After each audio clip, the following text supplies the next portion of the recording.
Welcome back, friends, to my channel. Today we will do a summary of the book The Psychology of Money by Morgan Housel. This isn't a book of investing tactics, calculations, or get-rich-quick secrets. It's about the one area that truly shapes your financial future, your own mind. This journey is about human behavior, how our experiences, fears, and dreams drive every dollar we earn, spend, and save. Money is simple. It's us who are complicated. What follows are timeless lessons on wealth, greed, and happiness. Stories about real people, triumphs, and mistakes, and what they reveal about the strange, personal nature of money. Chapter 1. No one's crazy. Picture this. Two people make totally opposite money choices, yet both believe they are acting rationally. Why? Because our financial decisions are formed by our own life experiences. Someone who grew up in a recession may fear debt, while someone raised during a boom may happily borrow to invest. What might seem crazy to you is simply logical for someone else. Remember, no financial decision exists in a vacuum. To understand money, judge less and empathize more. Chapter 2. Luck and Risk. Financial stories often turn on the dice roll of luck or the shadow of risk. Bill Gates' success, for example, was not just about brains and drive. He also went to one of the only high schools with a computer. Meanwhile, his equally intelligent classmate lacked that lucky break. Not all successes is due to hard work, nor all failure to bad choices. Humility and compassion belong in every dollar you earn or lose. Chapter 3. Never Enough. There's a danger in shifting goalposts. Bernie Madoff, once respected, risked everything for just a little more and lost it all. The lesson? Enough is the most valuable financial word. Wealth is less about making more and more about knowing what's sufficient. Don't risk what you need for what you don't. Real happiness comes from appreciating what you already have. Chapter 4. Confounding compounding. Few people grasp the true power of compounding. Warren Buffett's fortune didn't come from his investing skill, but from the fact that he started early and never stopped. Compound growth sneaks up. It's slow at first, then explosive. The most important investing question: can you stay in the game long enough to see your money multiply? Chapter 5. Getting wealthy versus staying wealthy. Earning a fortune and keeping it are two very different skills. Getting wealthy often requires taking risks, seizing new opportunities, and a dose of optimism. But staying wealthy, that's all about survival.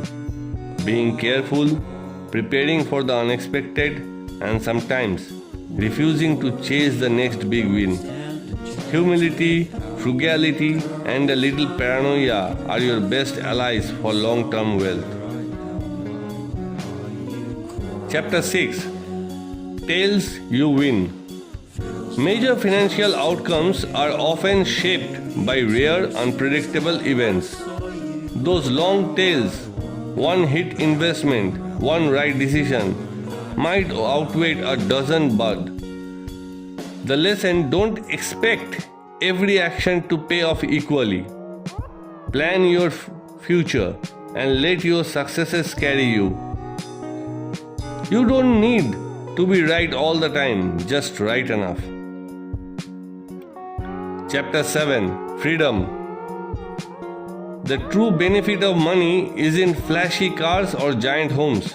It is the freedom to control your time, to wake up and choose how you will spend your day, where you will go, and who you will be with.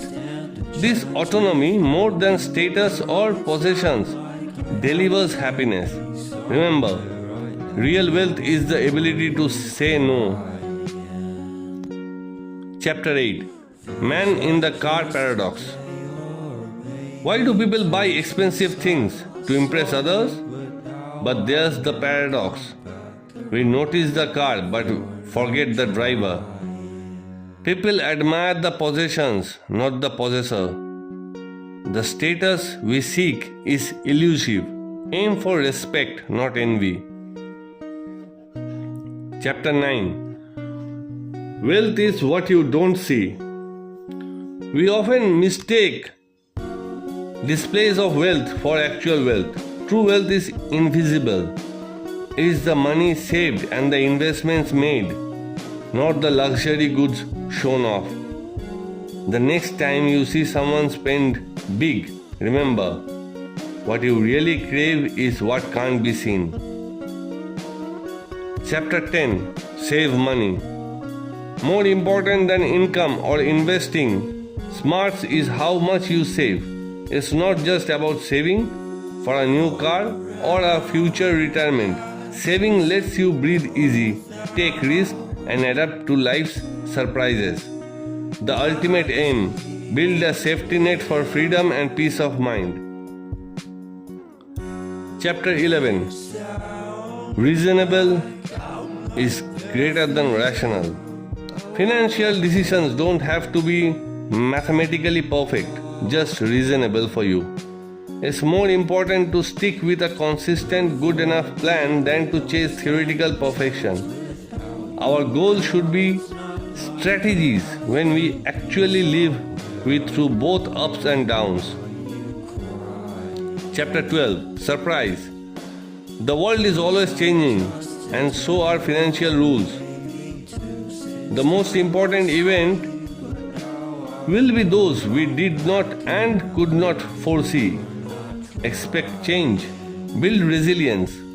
The most dangerous risks are the ones you never saw coming. Chapter 13. Room for error. Margin of safety is everything. Don't bet it all on one outcome. Plan for imperfect predictions, surprises, and even your own mistakes. Sleep well by ensuring you can endure life's inevitable shocks.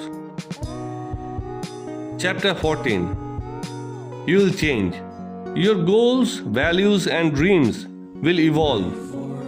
It's unwise to lock yourself into rigid financial plans. Create flexibility.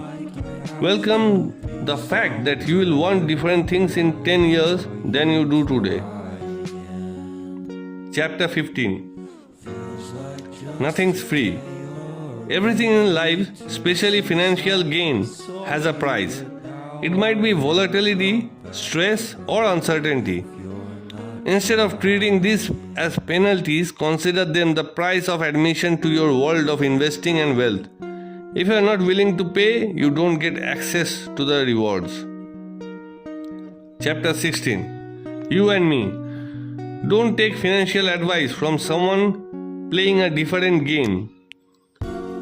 Day traders, long-term investors, and savers all operate with different rules and goals. Define your game, then stick to strategies that align with your needs and timelines. Chapter 17.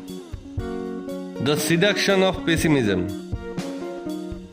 Pessimism sounds smarter than optimism because bad things happen quickly and dramatically, while good things unfold slowly, like compounding.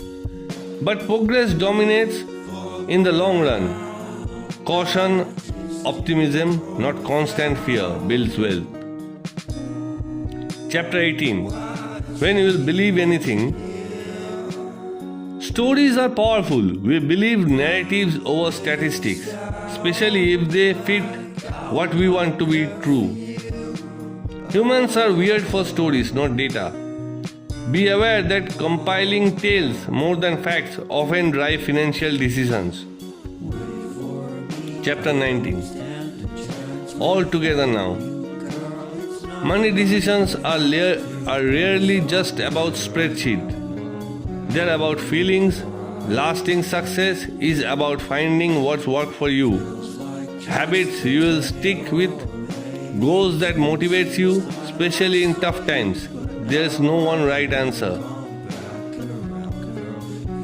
In the end, the psychology of money isn't about beating the market or getting rich overnight. It's about understanding yourself, your fears, your dreams, your history, and building a financial life that leads to lasting satisfaction. Thank you guys, and if you like this content, please subscribe and hit a like button.